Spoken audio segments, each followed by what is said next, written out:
ఓం సాయిరామ్. సమర్థ సద్గురు సాయినాథ్ మహారాజుకి జై. సాయి భక్తులందరికీ నమస్కారం అండి. మన బాబాగారి దయ వల్ల మనందరం బాగుండాలి, సంతోషంగా ఉండాలి అని చెప్పి మనస్ఫూర్తిగా కోరుకుంటూ ఈరోజుటి వీడియో స్టార్ట్ చేస్తున్నాను ఫ్రెండ్స్. ఇక ఈరోజు వీడియోలో మనం చూడబోయేది ఏంటి అంటే, తల్లి తొందరపడి నెట్టివేకు. ఈ శుభవార్త నువ్వు ఈ క్షణంలో వినకపోతే మరలా నువ్వు తిరిగి వెక్కి వెక్కి ఎందుకు వినలేదా అని చెప్పి ఏడుస్తావమ్మా. కాబట్టి సంతోషంగా ఆనందంగా ఉండాలి అనుకుంటే గనక ఈ వీడియోని ఎక్కడా కూడా స్కిప్ చేయకుండా చివరి వరకు చూడు అని చెప్పి బాబాగారు అయితే మన కోసం ఒక మంచి సందేశాన్ని తీసుకొచ్చేసారండి. ఆ సందేశం ఏంటి, ఆ సందేశం రూపంలో బాబాగారు మనతో ఏం చెప్పబోతున్నారో వినే ముందుగా మన ఛానల్ని ఫస్ట్ టైం చూస్తూ ఉన్నట్లయితే ప్లీజ్ సబ్స్క్రైబ్ చేసుకోండి ఫ్రెండ్స్. వీడియో నచ్చితే కనుక లైక్ చేసి సపోర్ట్ చేయండి. ఇక వీడియోలోకి వెళ్ళబోయే ముందుగా ఒక్కసారి ఎక్కడెక్కడో మీరు జ్యోతిష్యం చెప్పించుకొని తృప్తి చెందకుండా మనశ్శాంతి అనేది లేకుండా మీ సమస్య అనేది ప్రాబ్లంకి ఆ సొల్యూషన్ అనేది దొరక్క మీరు అసంతృప్తిగా బాధపడుతూ ఉన్నట్లయితే ఒక్కసారి మనకు బాగా తెలిసినటువంటి గురువుగారు శ్రీ షిరిడి సాయిబాబా ఆశీస్సులతో జ్యోతిష్యం చెప్తున్నారు గురూజీ సుబ్రహ్మణ్యం రాజు గారు. Contact number 9908224144. ఈ గురువుగారు నెంబర్ 1 వశీకరణ స్పెషలిస్ట్. మీ యొక్క ప్రతి సమస్యకి కూడా పరిష్కారం అనేది చూపిస్తారు. అన్ని విషయాలను కూడా ఫోన్లో స్వయంగా గురువుగారే మాట్లాడతారు. ప్రేమ, పెళ్లి, భార్యాభర్తల మధ్య సమస్యలు, స్త్రీ మరియు పురుషుల వశీకరణం చేయబడును. చెడు గృహ ప్రయోగాలకు నివారణ చేయబడును. మీ యొక్క ఎటువంటి సమస్యనైనా సరే ఫోన్లోనే 24 గంటల్లో పరిష్కారం అనేది చూపిస్తారు. కాబట్టి నమ్మకంతో గురువుగారిని కాంటాక్ట్ అవ్వండి. మీరు ఎక్కడెక్కడో జ్యోతిష్యం చెప్పించుకొని అసంతృప్తి చెంది ఉంటే ఈ గురువు గారి దగ్గర ఒక్కసారి ఫోన్ చేసి మీ సమస్యకు పరిష్కారం అనేది తెలుసుకున్న తర్వాత మీ మనసు ప్రశాంతంగా ఉంటుంది. కాబట్టి నమ్మకంతో కాల్ చేయండి గురువుగారికి. సుబ్రహ్మణ్యం రాజు గారు, నెంబర్ 1 వశీకరణ స్పెషలిస్ట్.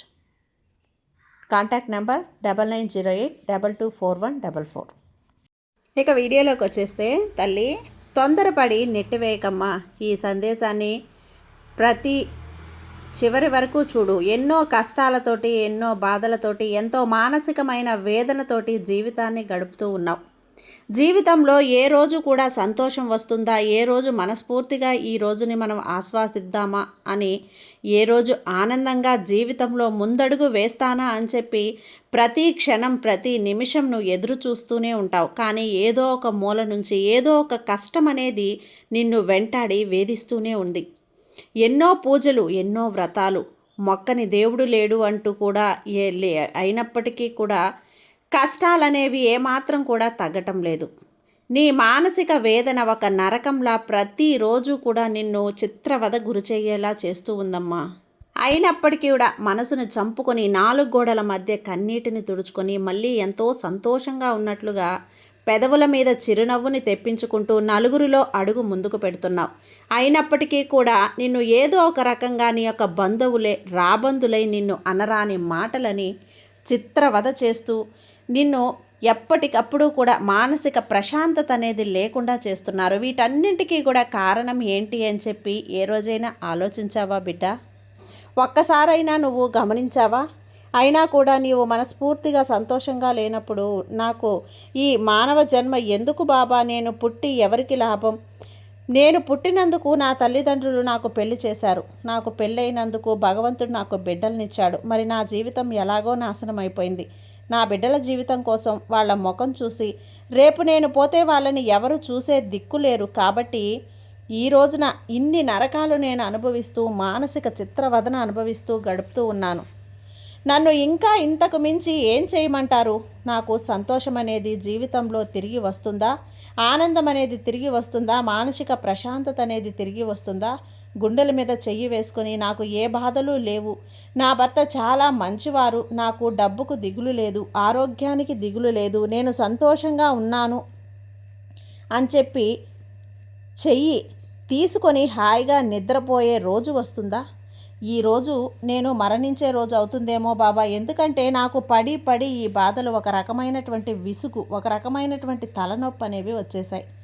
ఇక నా వల్ల కాదు అనిపిస్తుంది. నా జీవితం ఎటు వెళ్తుందో వెళ్ళనివ్వండి, ఏమవుతుందో అవనివ్వండి, అన్నింటికీ కూడా నేను సిద్ధమయ్యే కూర్చున్నాను అని చెప్పి మనసులో అదొక రకమైనటువంటి ఆవేదన, మనోధైర్యంగా మార్చుకొని ఈ రోజున ఈ మాటలన్నీ కూడా నీ యొక్క నోటి నుంచి వస్తున్నాయని చెప్పి నాకు బాగా తెలుసు తల్లి. బాబా కన్నీరు తుడువు, కష్టాలు పోగొట్టు అని చెప్పి అడిగినప్పుడు ఒక తండ్రి తన బిడ్డకు ఎందుకు ఇన్ని కష్టాలు వచ్చాయి, ఎందుకు ఇన్ని నష్టాలు వచ్చాయి, వీటన్నింటినీ కూడా తీర్చడం కోసం నేను ఏం చేయగలను అని చెప్పి ఆలోచిస్తారు. అయితే తల్లి, ఒక్క విషయాన్ని గుర్తుపెట్టుకో, ఈ యొక్క ప్రతి కష్టానికి కూడా కారణం అనేది ఉంది. నువ్వు చేసిన తప్పులే నిన్ను వెంటాడి వేధిస్తూ ఉన్నాయి. కొన్ని తెలిసి చేసిన కర్మలైతే, కొన్ని సంతోషం కోసం చేసిన కర్మలు, కొన్ని తెలియక చేసిన కర్మలు, కొన్ని పూర్వజన్మ కర్మలు, ఏవి ఏవైనప్పటికీ కూడా నీ కర్మలు నువ్వు అనుభవించక తప్పదు. బ్రహ్మ రాసిన రాతని ఆ బ్రహ్మ కూడా మార్చలేరు, ఆ పరమేశ్వరుడు కూడా మార్చలేడమ్మా. మరి ఆ రాత భగవంతుడు నీకు దుఃఖంతో రాస్తున్నప్పుడు, దుఃఖంతో ఆ రాత నిండిపోయినప్పుడు నీ కర్మ సంతోషంగా ఎలా మారుతుంది చెప్పు? అదేంటి బాబా, మీరే ఇలా చెప్తే నా బాధ నేను ఎవరితో చెప్పుకోవాలి బాబా, నా కర్మలు పోయే మార్గమే లేదా అంటే ఖచ్చితంగా ఉంది, నీ చేతుల్లోనే ఉంది. అవునమ్మా, నేను చెప్పేది నిజం. మంచి కర్మ అనేది నిన్ను బ్రతికిస్తుంది, నీ మంచి కర్మ అనేది నిన్ను సంతోషపెడుతుంది, నీ మంచి కర్మ అనేది నిన్ను బాధల నుంచి దూరం చేసి సంతోషాల వైపు అడుగు వేసేలా చేస్తుంది. బాబా, కొంచెం అర్థమయ్యేటట్లు చెప్పండి బాబా అని చెప్పి అడుగుతున్నావు కదా, ఇప్పుడు చెప్తాను, జాగ్రత్తగా విను తల్లి. ఒక చిన్న ఉదాహరణ చెప్తాను. ఒక ఇల్లు కట్టాలి అంటే ప్రతిరోజు కూడా ఒక ఇంటికి రాయి పెట్టుకుంటూ పోతే చివరికి ఇంటికి రాయి కిటికీకి రాయి పేర్చుకుంటూ ఒక అందమైన రూపంగా మారిస్తే ఒక గృహంలా నిర్మించబడుతుంది. అదేవిధంగా నువ్వు ఒకరోజు మంచి పని చేస్తే, రేపు ఒక మంచి పని చేస్తే, ఎల్లుండి ఒక మంచి పని చేస్తే, ఇలా నువ్వు ప్రతిరోజు కూడా చేసుకుంటూ పోతే గనక నీ జీవితంలో భగవంతుడు నీ కోసం ఒక పెద్ద మంచిని ఒక పక్కన పెట్టి మరీ అలా ఉంచేస్తారమ్మా. నువ్వు ఇప్పుడు పడుతున్నటువంటి నీ కష్టాలన్నింటినీ చూసి భయపడుతున్నావు కదా. అయితే ఈ రోజు నుంచి ప్రతిరోజు కూడా నువ్వు చేసే కర్మల ఫలితాన్ని అనుభవిస్తావు. అంటే మంచి చేస్తే ఇప్పుడు నీకు మంచి జరుగుతుంది. ఎదుటివారికి పిలిచే విధానం ఉంటుంది చూడు, ఎదుటివారి నుంచి నువ్వు కూడా అదే ఒక రెస్పాన్స్, అంటే అదే పిలిచే విధానం అనేది నీ నుంచి అతని నుంచి నీ వైపుకు వస్తుంది. ఉదాహరణకి, ఓయ్ అంట్రా, వస్తున్నా అని చెప్పి అంటారు. తల్లి, కొంచెం ఇటు రామ్మ అని చెప్పి పిలిస్తే ఆ అమ్మ వస్తుందా అని చెప్పి అంటారు. ఇటు రావోయ్ అంటే అది ఏం వస్తున్నా అని చెప్పి అంటారా? ఆ తీరును బట్టి, నువ్వు చేసే కర్మను బట్టి ఎదుటివారి యొక్క కర్మ కూడా ఉంటుంది. అంటే ఇప్పటి నుంచి నువ్వు మంచి పనులు చేస్తే, నువ్వు తెలుసో తెలియక చేసిన కర్మ ఫలితాలన్నీ కూడా పూర్తిగా దూరం అయిపోతాయి. ఇప్పటి నుంచి నువ్వు మంచి కర్మలు చేస్తే గనక నువ్వు పూర్వజన్మలో తెలుసో తెలియకో చేసిన పాపాలు కూడా పూర్తిగా దూరం అయిపోతాయి. ఇప్పటి నుంచి నువ్వు మంచి కర్మ చేస్తే నీకు అదృష్టం అనేది, ఎవ్వరూ కూడా ఎన్ని పాపాలు చేసినా వారు వచ్చి అడ్డు పెట్టినా కూడా ఆ అదృష్టం నీ దగ్గరికి వచ్చే తీరుతుంది బిడ్డ. తల్లి, నీకు ఒక చిన్న మాట చెప్తాను విను. రేపే గురువారం తల్లి. ఈ గురువారం రోజున నువ్వు ఒక్కసారి కళ్ళు మూసుకొని నాగమయ్యని తాకు. ఈ నాగమయ్యను తాకిన నీకు నీ జీవితంలో ఉండే అశుభాలన్నీ కూడా దూరమయ్యి నీ జీవితం అంతా కూడా శుభాల వైపుకి అడుగు పెడతాయి. అంతేకాకుండా జీవితం అంతా కూడా నువ్వు ప్రశాంతంగా మారుతుంది, నీకు ఆనందంగా మారుతుంది, నీ జీవితం అంతా కూడా హాయిగా సంతోషంగా ఉంటుందమ్మా.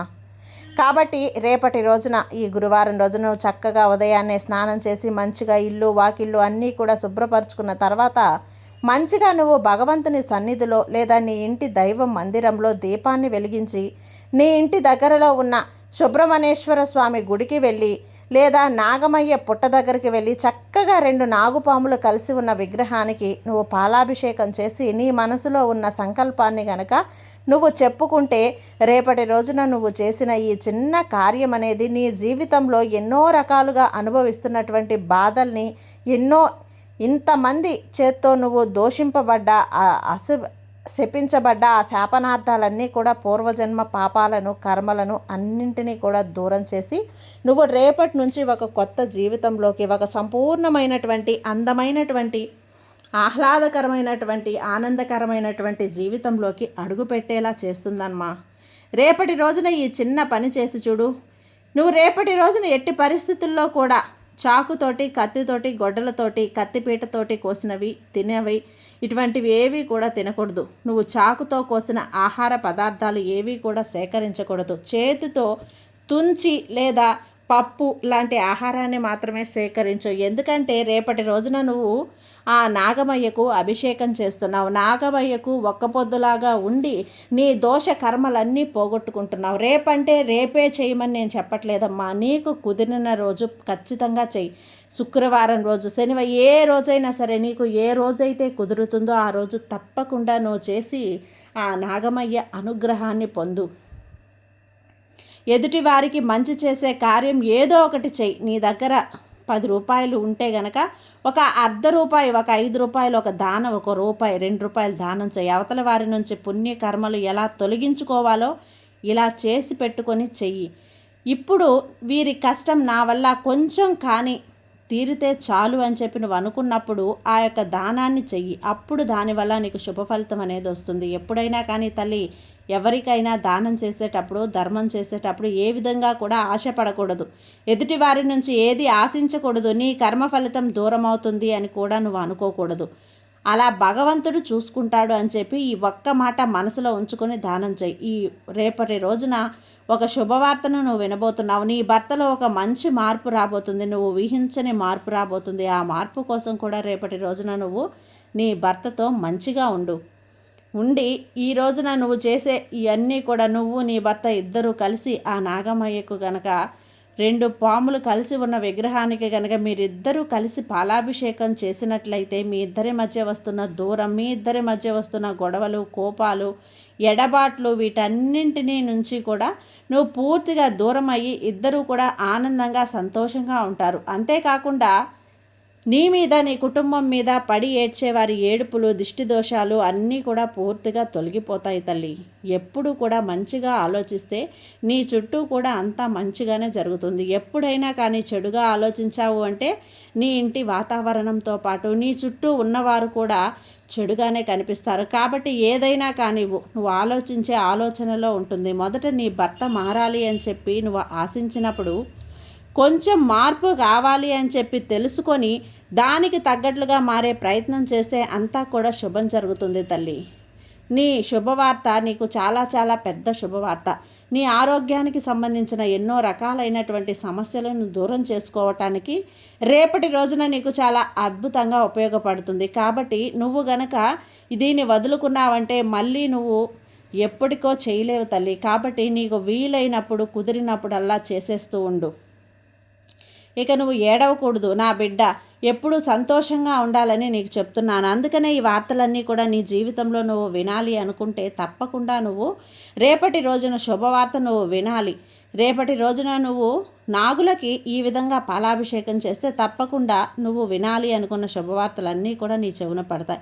నీ ఆరోగ్యం కూడా నీకు అనుకూలిస్తుంది. అర్థమైంది కదా? అందుకనే నీ బాబాను నీకు ఇవన్నీ కూడా చెప్పడానికే వచ్చాను. నీ కర్మదోషాలు ఎలా పోగొట్టుకోవాలి బాబా, నేను ఎలా పోగొట్టుకోవాలి అని ఎప్పుడూ అడుగుతూ ఉంటావు కదా. ఈ విధంగా చేసి చూడు తల్లి. నీ కర్మదోషాలన్నీ తొలగిపోయి ఇక నుంచి నువ్వు ఏదైతే జీవితం కావాలి అని కోరుకుంటున్నావో అది నీకు దక్కేలా ఈ బాబా నేను చేస్తాను. ఈ బాబా మీద నమ్మకంతో ఉండమ్మా, నీకంతా కూడా మంచే జరుగుతుంది. నీ సాయి నీకు తోడుండగా నీకు భయం ఎందుకు చెప్పు. సర్వేజన సుఖినో భవంతు. జై సాయిరామ్.